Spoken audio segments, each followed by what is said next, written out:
आलिंगन घडे मुक्ती सायुजता जोडे ऐसा संतांचा महिमा झाली बोला याची सीमा।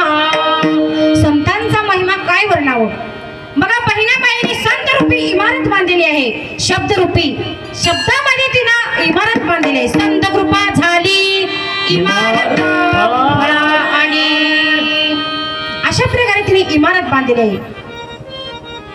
नामतयाचा किंकर जनार्दन एकनाथ थांब दिला।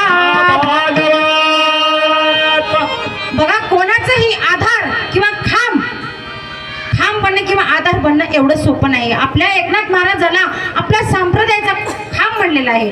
असंच एक आपल्या वारकरी संप्रदायामध्ये संत होऊन गेले। संतांचा महिमा बघा। एकनाथ महाराज महान संत, श्रीमंत, शांत आणि खूप म्हणजे शांततेचं प्रतीक म्हणलं तर एकनाथ महाराज, आणि प्रेमाचा पुतळा म्हणलं तर नामदेव आहे, आणि ज्ञान जर घ्यायचं असले ज्ञानोबा आहे। ज्ञानाचा सागर सखा माझा ज्ञानेश्वर, ज्ञानाचा सागर।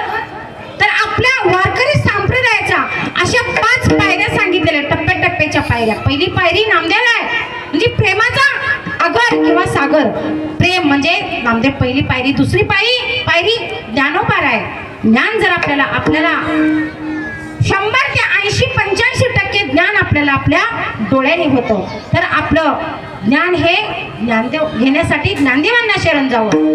तिसरे संत आहेत एकनाथ महाराज। शांतता जर शिकायची असेल तर एकनाथ महाराजांकडे शिकावं, आणि निरपेक्ष तेचे नासिक परमार्थाचे मुख्य विक निरपेक्षतेचे नाशिक।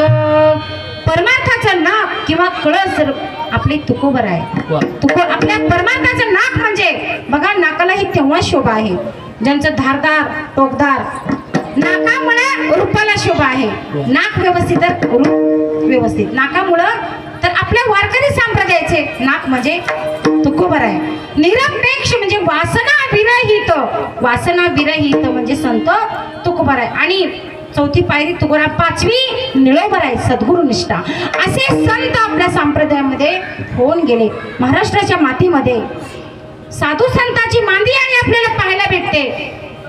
अशीच आपले एकनाथ महाराजांच्या घरी अगदी दत्त गुरु महाराज चोपदाराचं काम करत होते, आणि जगाचा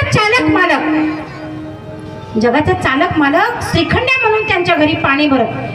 द्वारकेची मूर्ती एकनाथ घरी, द्वारकेची मूर्ती एकनाथ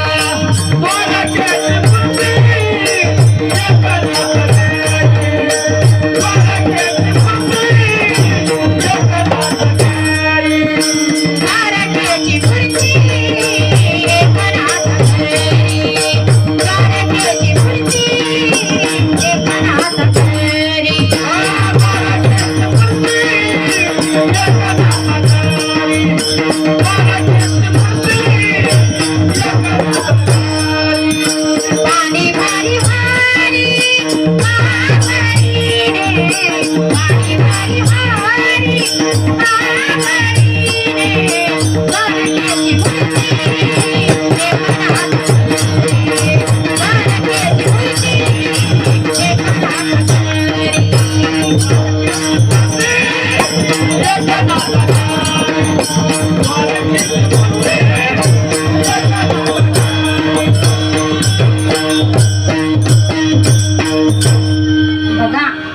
संतांच्या घरी देव साक्षात 36 वर्षे साक्षात पाणी भरण्याचं काम केलेलं आहे। संतांच्या घरी देव पाणी भरत होते, आणि द्वारकेची मूर्ती